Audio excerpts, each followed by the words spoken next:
नमस्कार दोस्तों, मैं सुनील।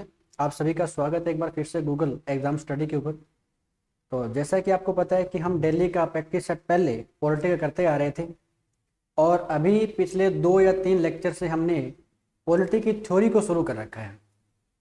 और इसके अंदर हमने जो पहला चैप्टर है वो शुरू कर रखा है भारत का संविधान। तो लगभग 99% हमने भारत के संविधान को पढ़ लिया है कि हमारा जो संविधान है उसके बनने की वजह क्या थी, संविधान क्या है और संविधान की विशेषताएं क्या थी, संविधान को बनाया था वो संविधान सभा कैसे निर्वाचित हुई थी और उस संविधान सभा में कुछ कितने मेंबर थे, कौन कौन से मिशन भारत के अंदर भेजे गए थे और किस मिशन के माध्यम से संविधान सभा बनी थी। यानी लगभग ये मान के चलो कि हमारा संविधान बन करके तैयार हुआ था 26 नवंबर 1949 को और हमने उसको लागू किया था 26 जनवरी 1950 को। इसके पीछे रीजन क्या था वो हमने कवर किया था। आज हम कुछ ऐसे पॉइंट देखेंगे जो हमारे देश के संविधान में अलग अलग देशों से जो प्रावधान हमारे संविधान में जोड़े गए हैं। यानी हम जो पढ़ रहे हैं वो भारत के संविधान को पढ़ रहे हैं और आज हमें देखना होगा कि जब हमारा संविधान बना, यानी जब हमारा संविधान बनकर के तैयार तो हुआ था, यह 26 नवंबर 1949 को बनकर के तैयार हुआ था। ठीक है, यानी संविधान बनकर के तैयार कब हुआ था तो 26 नवंबर 1949 को। लेकिन अगर आपसे पूछे कि संविधान को लागू कब किया गया था तो लागू जो किया गया था वह 26 जनवरी 1950 को लागू किया गया था। इसके पीछे रीजन क्या था वो मैं आपको करवा चुका हूं। कहने का मतलब इसके पीछे 2 महीने इसको लेट क्यों किया गया था, तो 2 महीने इसको लेट करने की जो वजह थी वो ये थी कि इधर 31 दिसंबर 1929 को जब रावी नदी के किनारे पंडित जवाहरलाल नेहरू ने तिरंगा फहराया और साथ में एक ऐसी घोषणा भी की थी कि भारत क्या काम करेगा, आने वाली 26 जनवरी 1930 को अपना पहला आजादी दिवस मनाएगा। तो उसी डेट को मद्देनजर रखते हुए भारत के संविधान को 2 महीने लेट लागू किया गया था। अब यह था कि इस टाइम की अगर हम बात करें कि संविधान की स्थिति क्या थी, यानी इस समय हमारे संविधान में कुल कितने अनुच्छेद थे, तो इस समय भारत के संविधान में कुल जो अनुच्छेद थे वो 395 अनुच्छेद थे। अगर पूछे कि इस समय हमारे संविधान में कुल कितनी अनुसूचियां थी तो इस समय हमारे संविधान में कुल 8 अनुसूचियां थी। अगर पूछे कि भारत के संविधान के उसमें कितने भाग थे तो उस समय हम कह सकते हैं कि संविधान के 22 भाग थे, 22 भाग थे। लेकिन ये जो स्थिति है ये वर्तमान में चेंज हो चुकी है। तो वर्तमान में क्या होगी, 395 की जगह ये संख्या पहुंच चुकी है 465 पर, ये संख्या 8 की जगह पहुंच चुकी है 12 पर और ये 22 की जगह पहुंच चुकी है 25 पर। अगर हम सही रूप से देखें तो जो संख्याक है वो आज 395 ही है, बस आगे इनके सब पार्ट बने हुए हैं। जैसे आर्टिकल मैं कह दूं कि 43 है तो आर्टिकल 43 के अंदर कुछ नया ऐड किया गया हो तो वहां पर बना दिया आर्टिकल 43A। इस प्रकार से ये संख्या 395 से 465 के ऊपर पहुंची है। ये जो अनुसूचियां हैं शेड्यूल ये 8 थे, इनमें 4 और ऐड करके प्रेजेंट टाइम में कितनी आती है 12 है। 22 भाग थे लेकिन 22 में से अभी वर्तमान में कितने हैं 25। भाग तो 22 ही है, संख्याक तो 22 ही रहेंगे, आगे इनके सब पार्ट बने हुए हैं। जैसे अगर हम डिस्कस करें कि हमारे संविधान का एक तो कौन सा भाग है तो भाग नंबर 4 है, इसमें क्या है डीपीएसपी है। लेकिन हमारे जो फंडामेंटल ड्यूटीज है, मौलिक कर्तव्य है, इनको बाद में जोड़ा गया था। तो बाद में जोड़ने के लिए एक अलग संविधान के भाग की जरूरत थी तो इसका अलग से एक भाग बना दिया 4 कैप। इस प्रकार से ये संख्या 22 से 25 के ऊपर पहुंच गई है। ठीक है, अब हमें यह देखना है कि जब हमारा संविधान बनाया गया होगा तो कम से कम कितने देशों का सहयोग लिया गया था। 60 देशों का सहयोग लिया गया था। क्या हम 60 देशों को याद कर सकते हैं? नहीं कर सकते। यानी हमें मान के चलो कि कम से कम 6 या 7 कंट्री ऐसी हैं जहां से ज्यादा क्वेश्चन आते हैं और वो हमें अच्छी प्रकार से याद भी होनी चाहिए। तो वो कंट्री हमें देखनी है कि कौन कौन सी और कौन सी कंट्री से, यानी कौन से देश के संविधान से क्या प्रावधान हमारे संविधान में जोड़ा गया था। ठीक है, तो चलिए हम नेक्स्ट करते हैं स्टूडेंट्स। जैसे अगर हम देखें कि हमारे जो संविधान है, इस संविधान के जो विदेशी स्रोत है, संविधान के विदेशी स्रोत के बारे में हमें जानना है कि कौन से देश से क्या कुछ लिया गया है। पहला पॉइंट हम डिस्कस करने जा रहे हैं वो हमारा रहेगा अमेरिका के संविधान से, यानी यूएसए के संविधान से हमारे संविधान में क्या चीजें ऐड की गई है। तो अमेरिका के संविधान से बहुत कुछ हमारे संविधान में लिया गया है। पहला पॉइंट तो इसमें आता है हमारे संविधान की जो प्रस्तावना है, और प्रस्तावना के जो शब्द है कि हम भारत के लोग,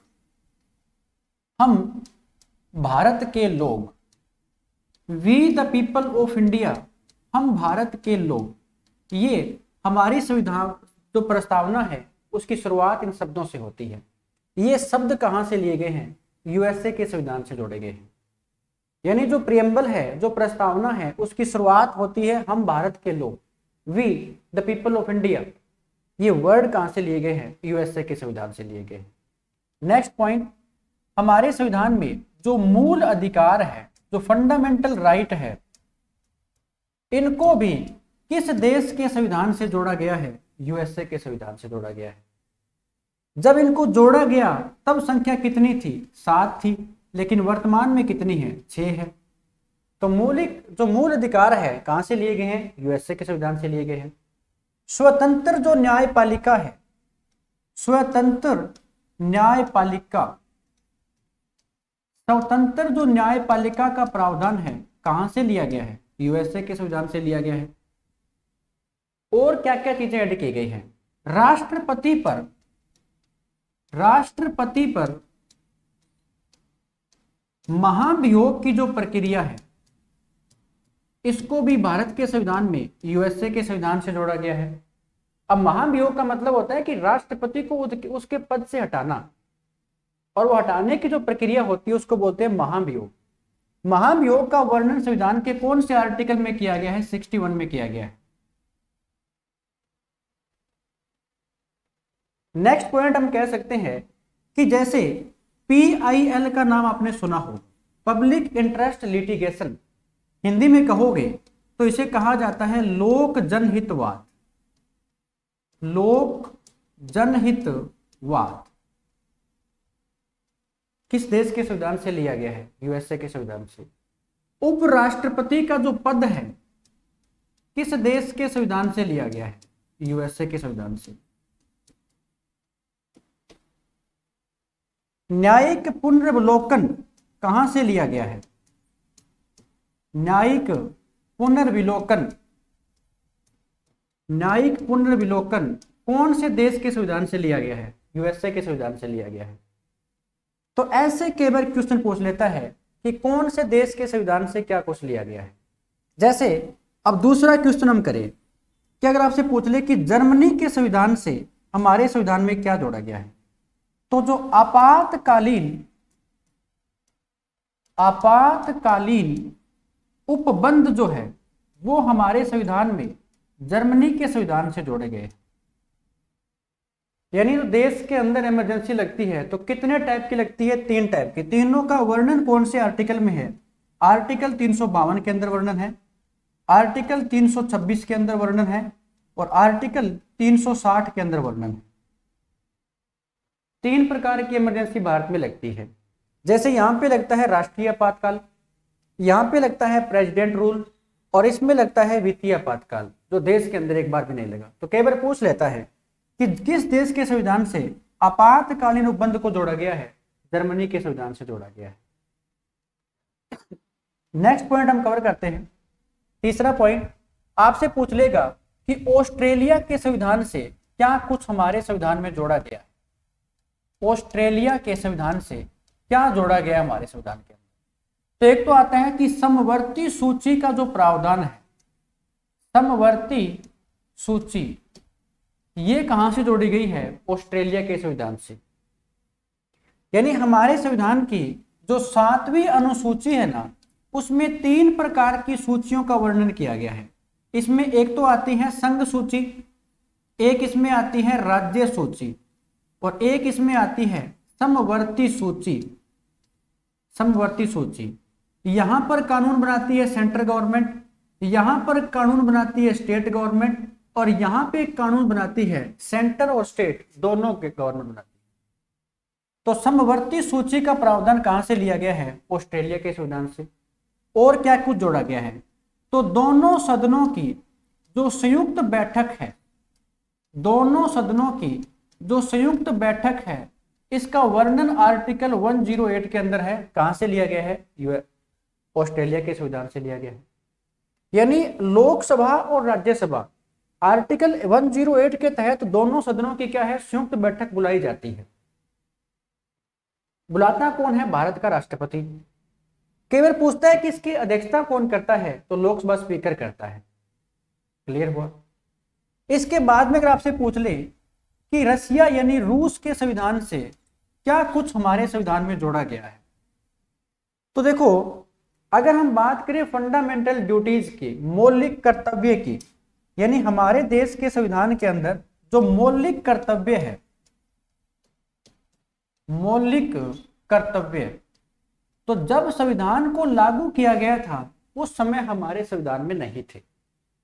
लेकिन आज अगर आपसे पूछ ले कि मौलिक कर्तव्य कितने हैं, तो 11 है। लेकिन जब संविधान 26 जनवरी 1950 को लागू हुआ उस टाइम कितने थे? एक भी नहीं था। कब जोड़ा गया था इनको? तो जोड़ा गया था तीसरी इमरजेंसी के दौरान। कौन सा अमेंडमेंट हुआ था? तो 42वां अमेंडमेंट 1976। किस समिति की सिफारिश के ऊपर? तो यहां पे सरदार सवर्ण सिंह समिति की सिफारिश पर, सरदार सवर्ण सिंह समिति की सिफारिश पर। कितने जोड़े गए थे? 10 जोड़े गए थे। वर्तमान में कितने आते हैं? तो 11 आते हैं। तो किस देश के संविधान से जोड़ा गया था? रूस के संविधान से लिए गए, रसिया के संविधान से लिए गए। 5वां पॉइंट आपसे पूछ लेगा कि आयरलैंड के संविधान से क्या कुछ लिया गया है? आयरलैंड के संविधान से क्या कुछ जोड़ा गया है? तो आयरलैंड के संविधान से डीपीएसपी लिए गए हैं, directive principle of state policy, DPSP. Hindi में कहोगे तो राज्य के नीति निर्देशक सिद्धांत। और इनके लिए जो आर्टिकल है वो आर्टिकल 36 से लेकर के 51 तक आते हैं। तो डीपीएसपी को कहां से लिया गया है? आयरलैंड के संविधान से। क्या आयरलैंड के संविधान से और कुछ लिया गया है?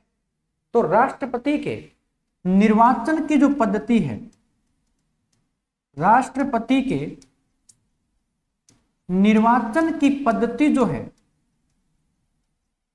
निर्वाचन की जो पद्धति है, राष्ट्रपति के निर्वाचन की जो पद्धति है वो कहां से ली गई है? आयरलैंड के संविधान से ली गई। अगर आपसे पूछे जैसे दक्षिण अफ्रीका के संविधान से हमारे संविधान में क्या कुछ प्रावधान जोड़ा गया है? दक्षिण अफ्रीका के संविधान से, तो दक्षिण अफ्रीका के संविधान से संविधान में जो संशोधन की प्रक्रिया है, संविधान संशोधन की जो प्रक्रिया है उसको जोड़ा गया है दक्षिण अफ्रीका के संविधान से। इसका वर्णन कौन से आर्टिकल में है? तो आर्टिकल 368 के अंदर वर्णन है। इस प्रकार से आते हैं। यानी अगर पूछे कि रसिया के संविधान से क्या कुछ लिया गया है, तो मौलिक कर्तव्य लिए गए हैं। ऑस्ट्रेलिया के संविधान से समवर्ती सूची संयुक्त बैठक आ जाती है। आयरलैंड के संविधान से याद रखना, और दक्षिण अफ्रीका के संविधान से क्या कुछ लिया गया है। ऐसे क्वेश्चन कई बार पूछ लेता है। ठीक है, तो नेक्स्ट हम कर लेते हैं कि फ्रांस के संविधान से, जैसे अगर आपसे पूछे कि फ्रांस के संविधान से हमारे देश के संविधान में क्या कुछ लिया गया, फ्रांस के संविधान से क्या कुछ लिया गया है, तो एक तो इसमें आता है कि तदर्थ न्यायाधीश का जो प्रावधान है, तदर्थ न्यायाधीश का प्रावधान, तदर्थ न्यायाधीश का प्रावधान। अब ये तदर्थ न्यायाधीश क्या होता है? तो इसकी जो नियुक्ति होती है वो सिर्फ और सिर्फ सुप्रीम कोर्ट यानी सर्वोच्च न्यायालय में ही करवाई जा सकती है।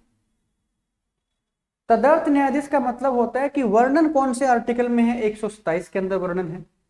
मतलब क्या हुआ कि जब भी सुप्रीम कोर्ट का सेशन जारी होता है और उस समय अगर लगे कि न्यायाधीशों की संख्या कम है, तो सुप्रीम कोर्ट का मुख्य न्यायाधीश क्या काम करेगा, भारत के राष्ट्रपति से एक पूर्व अनुमति प्राप्त करेगा और उस अनुमति के जरिए ही क्या काम होगा, जहां से जिस भी हाई कोर्ट से जिस भी न्यायाधीश की नियुक्ति सुप्रीम कोर्ट में होगी, यानी जिस व्यक्ति के अंदर सुप्रीम कोर्ट के न्यायाधीश बनने की जो क्वालिफिकेशन अगर योग्यता होगी, उसी व्यक्ति को बनाया जाएगा सुप्रीम कोर्ट के अंदर न्यायाधीश। लेकिन जिस हाई कोर्ट से लेकर के आओगे, उस हाई कोर्ट के जो मुख्य न्यायाधीश होंगे उनसे परामर्श लेना पड़ता है। तो कहने का मतलब, अगर तदर्थ न्यायाधीश की बात करोगे तो नियुक्ति होती है सिर्फ और सिर्फ सुप्रीम कोर्ट के अंदर, और इसके अंदर नियुक्ति जो होगी वो भारत के, हम ऐसे कह सकते हैं कि राष्ट्रपति से अनुमति लेकर के हाई कोर्ट का जो न्यायाधीश होगा उससे परामर्श लेकर के मुख्य न्यायाधीश से फिर इसकी नियुक्ति होती है। कहां पर होती है, तो सिर्फ और सिर्फ सुप्रीम कोर्ट के अंदर होती है। इसके अलावा अगर हम देखें कि ब्रिटेन के संविधान से क्या कुछ लिया गया है, ब्रिटेन के संविधान से क्या कुछ प्रावधान जोड़े गए हैं, तो ब्रिटेन के संविधान से एक तो आता है कि जो विधि का शासन है वो ब्रिटेन के संविधान से लिया गया है, विधि का शासन। संसदीय शासन प्रणाली ब्रिटेन से ली गई है, संसदीय शासन प्रणाली जो है ब्रिटेन पर आधारित है। और क्या कुछ ब्रिटेन से लिया गया है, तो विधि का शासन, संसदीय शासन प्रणाली, एकल नागरिकता ब्रिटेन के संविधान से ली गई है। एकल नागरिकता का जो प्रावधान है वो ब्रिटेन के संविधान से ही जोड़ा गया है। अगर पूछे कि इंडिया के अंदर किस प्रकार की सिटीजनशिप चालू है, यानी वर्तमान में चल रही है, तो एक तो होती है कि इकहरी नागरिकता, एक होती है दोहरी नागरिकता, यानी एक तो होता है सिंगल सिटीजनशिप और दूसरी होती है डबल। तो भारत के अंदर एकल नागरिकता है, यानी अगर कोई व्यक्ति किसी भी स्टेट का नागरिक है तो वो भारत का नागरिक है। कहने का मतलब वो एक जो नागरिक होगा वो सिर्फ और सिर्फ कहां का नागरिक होगा, भारत का नागरिक होगा। पहले एक स्टेट ऐसा था जम्मू कश्मीर, जिसको विशेष स्टेट का दर्जा प्राप्त था आर्टिकल 370 के तहत, और वहां पर क्या थी कि दोहरी नागरिकता थी। तो अभी क्या है कि पूरे भारत के अंदर ऐसा कुछ नहीं है, सिर्फ और सिर्फ कौन सी नागरिकता चल रही है, तो वो चल रही है इकहरी नागरिकता, सिंगल सिटीजनशिप, एकल नागरिकता चल रही है। तो कौन से देश के संविधान से क्या कुछ लिया गया है ये हमने लगभग कवर कर लिया है।